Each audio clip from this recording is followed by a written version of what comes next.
It's been a while since I've made a YouTube video. COVID-19 and every other thing seemed to conspire against me. I've seen days when the only things that got me out of bed were being just over broke and not being a quitter.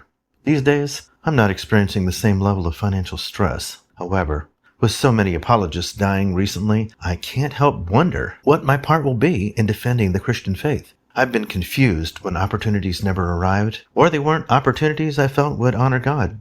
I felt a lot of pressure over the years, knowing that God created me for a specific purpose, but never finding an open door for me to prosper. I've said it 1,000 times. The older I get, the louder unused talent screams inside me to be let out. For those who don't understand what it's like, feeling like God has forgotten about you, it's the loneliest feeling in the world. You feel like you're invisible to everyone who could help you, or that God has hidden your potential to people who have the same vision you possess. In 2025, I've been able to move into my own apartment and pay off my car note. These two moments made it clear that God hadn't forgotten about me. However, I'm still trying to discover my place in Christian ministry. I'm meant to do more than just talk to a camera on YouTube. God told me many years ago that I was hiding behind a radio station microphone. I didn't see any better options, and within a couple of years' time, I could no longer afford to work there because it didn't pay a fair wage. I'm ready to do whatever God requires.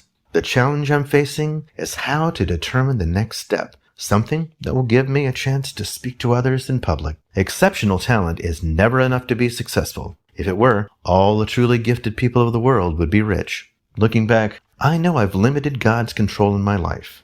When I started my YouTube channel, all I wanted to do was glorify God and be taken seriously. However, I misrepresented myself by using no humor in my videos. This was a shock to the people who knew me. They couldn't believe how stiff I was as I spoke. I'm going to do my best to be myself.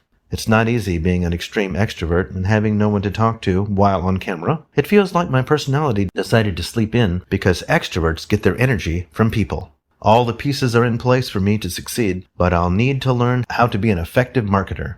Please pray with me that God will give me the wisdom I'll need to glorify Him in all I think, say, and do.